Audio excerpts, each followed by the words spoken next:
Subscribe now and press the bell icon. Never miss an update.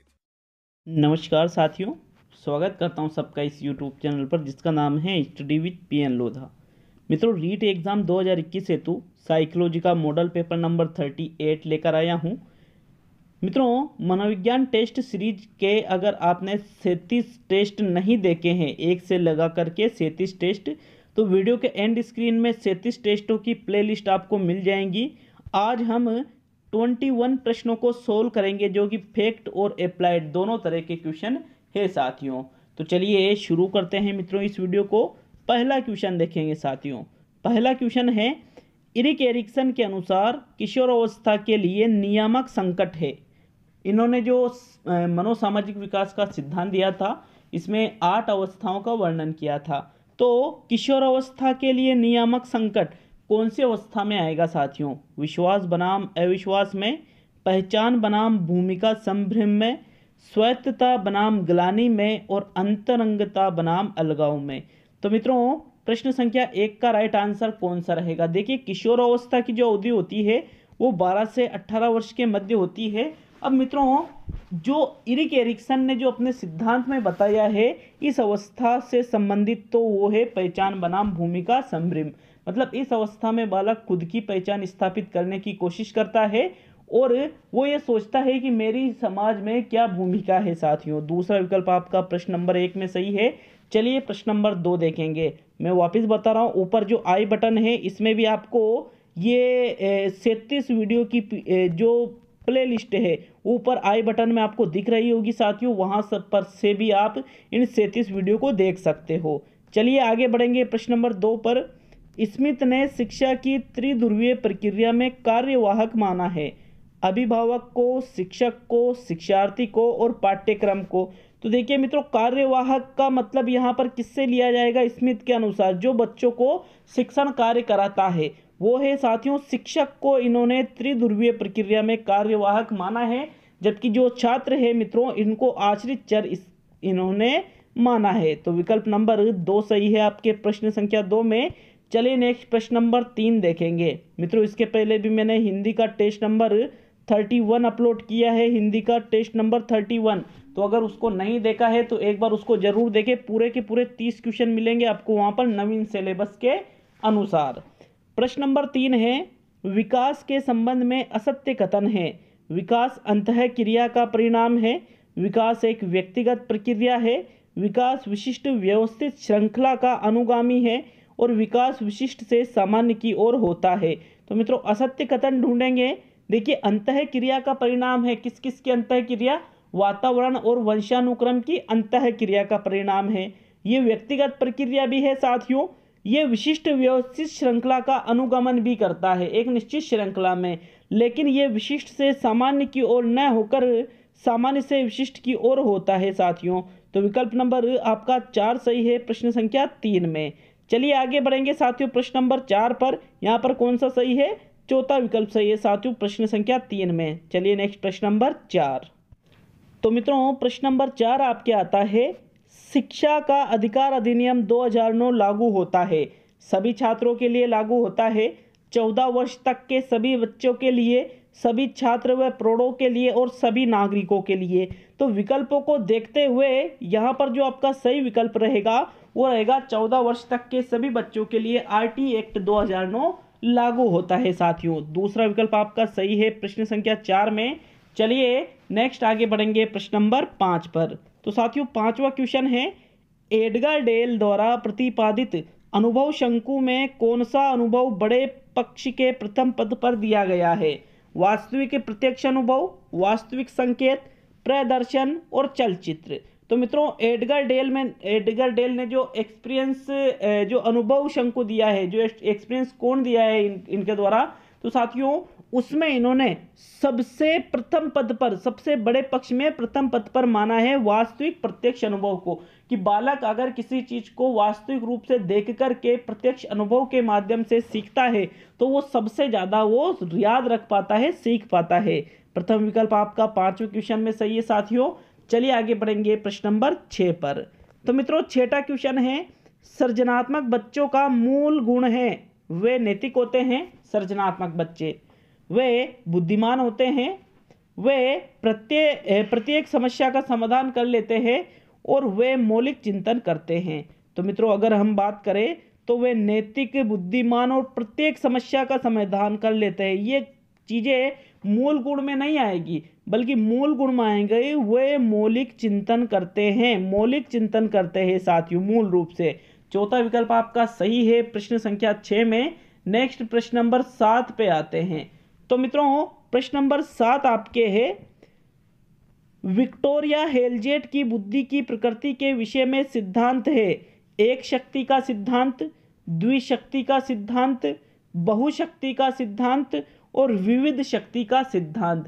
तो साथियों Victoria हेलजेट की बुद्धि का जो सिद्धांत है वो कौन सा है? मित्रों इन्होंने एक शक्ति का सिद्धांत दिया था बुद्धि के संदर्भ में। तो विकल्प नंबर 1 सही है प्रश्न संख्या 7 में।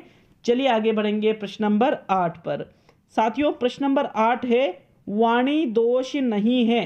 कौन सा इनमें से वाणी दोष नहीं है? मित्रों विकल्प को देखिएगा, ध्वनि परिवर्तन और अस्पष्ट उच्चारण, धीमी या तेज गति से बोलना, हकलाना और तुतलाना और तीव्र अस्पष्ट वाणी। तो साथियों वाणी दोष के अंतर्गत देखिए हकलाना और तुतलाना तो वाणी दोष में आ जाएगा, तीव्र और अस्पष्ट वाणी बोलोगे तो वो भी वाणी दोष में आ जाएगा, ध्वनि परिवर्तन और अस्पष्ट उच्चारण करोगे तो वो भी वाणी दोष में आ जाएगा। लेकिन साथियों धीमी या तेज गति से बोलना भाई ये वाणी दोष के अंतर्गत नहीं आता है। तो दूसरा विकल्प आपका 8वें क्वेश्चन में सही है, क्योंकि धीमी गति से बोलना या तेज गति से बोलना ये कोई वाणी दोष थोड़ी होता है साथियों। चलिए नेक्स्ट प्रश्न नंबर 9 पे आते हैं। 9वां क्वेश्चन है, निम्न में से अधिगम का कौन सा तरीका एक अध्यापक को कम से कम काम में लाना चाहिए? पुरस्कार, मिलजुल कर काम करने वाली प्रवृत्ति को रोचक बनाना और बच्चे को अनुभवों से जोड़ना चाहिए, प्रवृत्ति को रोचक बनाना चाहिए, मिलजुल कर काम करने वाली प्रवृत्ति काम में लाना चाहिए, लेकिन पुरस्कार देना। साथियों पुरस्कार देना एक तरह से प्रलोभन देना हो गया ये तो, क्योंकि पुरस्कार के लिए ही पढ़ने लग जाएंगे फिर बच्चे पुरस्कार प्राप्त करने के लिए। तो इसलिए ये विकल्प सबसे कम काम में लाना चाहिए। प्रथम विकल्प आपके 9वें क्वेश्चन में सही है। चलिए आगे बढ़ेंगे साथियों प्रश्न नंबर 10 पर। 10वां क्वेश्चन है, निम्न में से किस पद्धति का उपयोग करते हुए हकलाने की समस्या से निपटा जा सकता है? अनुश्रुत वाक द्वारा, प्रवर्धित वाक द्वारा, परिणामकारी वाक द्वारा और लंबिक वाक द्वारा।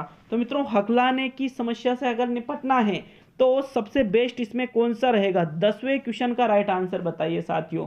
10वें क्वेश्चन का राइट आंसर है प्रवर्धित वाक द्वारा। वाक का मतलब होता है बोलना। तो साथियों अनुश्रुत और परिणामकारी और लंबिक ये उतने ज्यादा इफेक्टिव नहीं होते हैं, बल्कि प्रवर्धित मतलब एक तरह से संवर्धनकारी भी आप इनको कह सकते हो। जब ऐसी बोलचाल भाषा का प्रयोग करोगे तो बिल्कुल हकलाने की समस्या से आप निपट सकते हो। विकल्प नंबर 2 सही है आपके 10वें क्वेश्चन में। चलिए नेक्स्ट प्रश्न नंबर 11 देखेंगे साथियों। अधिगम को प्रभावित करने वाला व्यक्तिगत कारक है।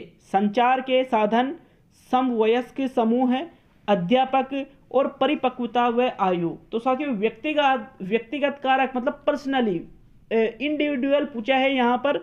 तो मित्रों परिपक्वता जो होती है वो व्यक्तिगत है, जो आयु है साथियों वो व्यक्तिगत है। तो यही व्यक्तिगत कारक है। बाकी संचार के साधन है, समवयस्क समूह है, अध्यापक है, ये कभी भी व्यक्तिगत कारकों में नहीं आएंगे। तो कौन सा विकल्प सही रहेगा 11वें क्वेश्चन में? चौथा। नेक्स्ट प्रश्न नंबर 12 पे आते हैं। 12वां क्वेश्चन, आलपोर्ट के अनुसार व्यक्तित्व है अपूर्व समायोजन, गत्यात्मक संगठन, संगठित मनोदैहिक और उपयुक्त सभी। तो साथियों देखिएगा आलपोर्ट के द्वारा एक बहुत ही महत्वपूर्ण परिभाषा व्यक्तित्व के संदर्भ में दी गई है। वहां पर बताया गया है कि व्यक्तित्व अपूर्व समायोजन है वातावरण के साथ, गत्यात्मक संगठन है, संगठित मनोदैहिक है, मतलब उपयुक्त सभी वाला जो विकल्प है वो आपका सही आंसर है साथियों प्रश्न संख्या 12 में। अब आगे बढ़ेंगे प्रश्न नंबर 13 की ओर। 13वां क्वेश्चन मित्रों, क्रिया प्रसूत अनुबंधन का सिद्धांत शिक्षकों के लिए निम्न निहितार्थ है। क्रिया प्रसूत अनुबंधन का सिद्धांत किसने दिया था साथियों? B.F. स्किनर के द्वारा यह सिद्धांत दिया गया था। तो ये एक शिक्षक के लिए क्या निहितार्थ रहेगा? छात्रों को पर्याप्त अभ्यास कराना चाहिए, उचित व्यवहार पर पुनर्बलन देना चाहिए, प्रवृत्ति को रोचक बनाना चाहिए और छात्रों को बार बार प्रश्न पूछे। तो मित्रों इन्होंने क्या किया था, अपने सिद्धांत में पुनर्बलन पर बल दिया था। और पुनर्बलन जब क्रिया पूर्ण कर दी जाती है उसके बाद में, तो हम उचित व्यवहार पर छात्रों को पुनर्बलन देकर इस सिद्धांत का उपयोग शिक्षा के क्षेत्र में बच्चों को आगे बढ़ाने के लिए कर सकते हैं। दूसरा विकल्प आपके 13वें क्वेश्चन में सही है। चलिए नेक्स्ट प्रश्न नंबर 14 देखेंगे साथियों। 14वां क्वेश्चन, शेल्डन ने व्यक्तित्व को किस आधार पर वर्गीकृत किया? शारीरिक रचना के आधार पर, शील गुण के आधार पर, त्वचा एवं बालों का रंग और सामाजिक। तो साथियों शेल्डन का जो वर्गीकरण है व्यक्तित्व का, वो शारीरिक रचना के आधार पर इन्होंने व्यक्तित्व का वर्गीकरण किया था। विकल्प नंबर 1 सही है 14वें क्वेश्चन में। चलिए आगे बढ़ेंगे साथियों प्रश्न संख्या 15 पर। तो मित्रों 15वां क्वेश्चन देखते हैं। निम्न में से कौन सा बच्चों हेतु वेशलर बुद्धि मापनी की एक निष्पादन मापनी है? अंक गणित, सादृश्यता, शाब्दिक तर्क और चित्र पूर्ति। तो वेशलर बुद्धि मापनी साथियों, इसके अंतर्गत जो इन्होंने परफॉर्मेंस टेस्ट का निर्माण किया था, निष्पादन मापनी जिसको कहते हैं, वो सादृश्यता, अंक गणित और शाब्दिक तर्क ये चीजें इसमें शामिल नहीं की थी, बल्कि इन्होंने चित्र पूर्ति को इसके अंतर्गत शामिल किया था। साथियों चौथा विकल्प आपका सही है प्रश्न संख्या 15 में। चलिए आगे बढ़ेंगे प्रश्न नंबर 16 पर। तो साथियों 16वां क्वेश्चन देखिएगा। एक बच्चे को अकेलापन और एकांत पसंद है। यह स्वभाव जिससे संबंधित है? आयु भिन्नता से, सामाजिक भिन्नता से, सांस्कृतिक भिन्नता से और प्रजातीय भिन्नता से। तो मित्रों कोई भी बालक है वो अकेला रहना चाहता है, एकांत उसको पसंद है, लोगों में वो रहना नहीं चाहता है, मतलब उसमें सामाजिकता के कम गुण है साथियों। तो फिर ये किससे संबंधित है? सामाजिक भिन्नता से ये संबंधित है। विकल्प नंबर 2 सही रहेगा आपके प्रश्न संख्या 16 में। अब देखेंगे प्रश्न संख्या 17 को। मित्रों 17वां क्वेश्चन है, किस अधिगम सिद्धांत की मान्यता है कि ज्ञान यकायक उत्पन्न होता है? अंतर्दृष्टि का सिद्धांत प्रथम विकल्प, क्षेत्रवाद का सिद्धांत दूसरा विकल्प, अनुकूलित अनुक्रिया का सिद्धांत तीसरा विकल्प और अधिगम का विधिक सिद्धांत चौथा विकल्प। तो साथियों उस सिद्धांत को बताना है जो कहता है कि जो अधिगम है वो यकायक होता है। तो साथियों यकायक मतलब होता है अचानक, अचानक अधिगम की वकालत करता है अंतर्दृष्टि का सिद्धांत, जो कि गेस्टाल्टवादियों के द्वारा प्रतिपादित किया गया था साथियों। विकल्प नंबर 1 सही है आपके प्रश्न संख्या 17 में। चलिए आगे बढ़ेंगे प्रश्न नंबर 18 पर। मित्रों 18वां क्वेश्चन है, एक विद्यार्थी मेडिकल कॉलेज में दाखिला लेने के लिए कठिन परिश्रम करता है ताकि वह प्रवेश परीक्षा में उत्तीर्ण हो सके। यह विद्यार्थी अभिप्रेरित है, वैयक्तिक रूप से, आनुभविक रूप से, आंतरिक रूप से और बाह्य रूप से। तो साथियों प्रश्न क्या पूछ रहा है आपसे कि कोई विद्यार्थी है मेडिकल कॉलेज में दाखिला लेना चाहता है और इसके लिए वो बहुत ही कठिन परिश्रम करना चाहता है। तो साथियों इसका मतलब वो आंतरिक रूप से प्रेरित है, क्योंकि वो उसको कोई न तो इनाम दिया जा रहा है न किसी लालच में ये कार्य कर रहा है साथियों। तो तीसरा विकल्प आपका यहाँ पर सही रहेगा प्रश्न संख्या 18 में। चलिए आगे बढ़ेंगे प्रश्न संख्या 19 पर। मित्रों 19वां क्वेश्चन है, समायोजन की रक्षात्मक यांत्रिकता नहीं है। 3 विकल्प तो रक्षात्मक यांत्रिकता में आ जाएंगे और 1 विकल्प रक्षात्मक यांत्रिकता में नहीं आएगा। प्रतिगमन, तार्किकीकरण, लक्ष्यों का प्रतिस्थापन और आक्रामकता। तो मित्रों देखिएगा, प्रतिगमन मतलब होता है पूर्व की अवस्था में लौटना, ये बिल्कुल रक्षात्मक यांत्रिकता है। तार्किकीकरण का मतलब होता है किसी घटना के प्रति अपने तर्क प्रस्तुत करना, ये रक्षात्मक यांत्रिकता है। आक्रामकता मतलब डिस्प्लेसमेंट। तो साथियों एंग्रीनेस भी आप इसको कह सकते हो, आक्रामकता मतलब एंग्रीनेस, और डिस्प्लेसमेंट का मतलब क्या होता है? विस्थापन।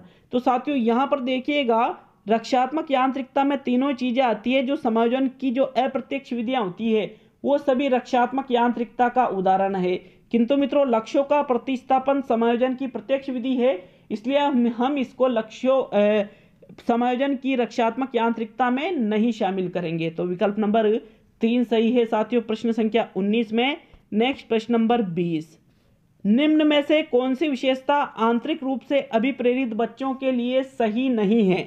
वे हमेशा सफल होते हैं, उन्हें कार्य करने में आनंद आता है, वे कार्य करते समय उच्च स्तर की ऊर्जा प्रदर्शित करते हैं और वे चुनौती भरे कार्यों को पसंद करते हैं। तो साथियों, प्रश्न संख्या 20 में सही आंसर बताइएगा। कौन सा आंसर आपका सही रहेगा? मित्रों, जो बच्चे आंतरिक रूप से अभिप्रेरित हो, बिल्कुल उनको जो भी कार्य करेंगे वो उसको कार्य करने में बिल्कुल आनंद आएगा। वे कार्य करते समय उच्च स्तर की ऊर्जा को भी प्रदर्शित करेंगे, चुनौती भरे कार्यों को करना वो पसंद करेंगे, लेकिन ऐसा नहीं है कि हर बार वो सफल होते हैं, जरूरी नहीं है साथियों। कई बार आंतरिक रूप से अभिप्रेरित होने के बावजूद भी हम असफल हो जाते हैं। तो विकल्प नंबर 1 सही है प्रश्न संख्या 20 में। और आज का अंतिम और 21वां क्वेश्चन देखेंगे साथियों। प्रश्न नंबर 21 21वां देखिए, वापिस 3 बजे एक और वीडियो आ रहा है। तो 3 बजे रोजाना मैं एक वीडियो डालूंगा, सुबह 2 वीडियो और एक वीडियो 3 बजे, क्योंकि साथियों सुबह सुबह इतने वीडियो डालने में थोड़ी परेशानी आती है, इसलिए एक वीडियो को आराम से 3 बजे तक मैं डालूंगा। भग्नाशय का सबसे बड़ा आंतरिक कारण है असंगत आवश्यकताएं, मानसिक संघर्ष, परिस्थिति और नैतिक आदर्श।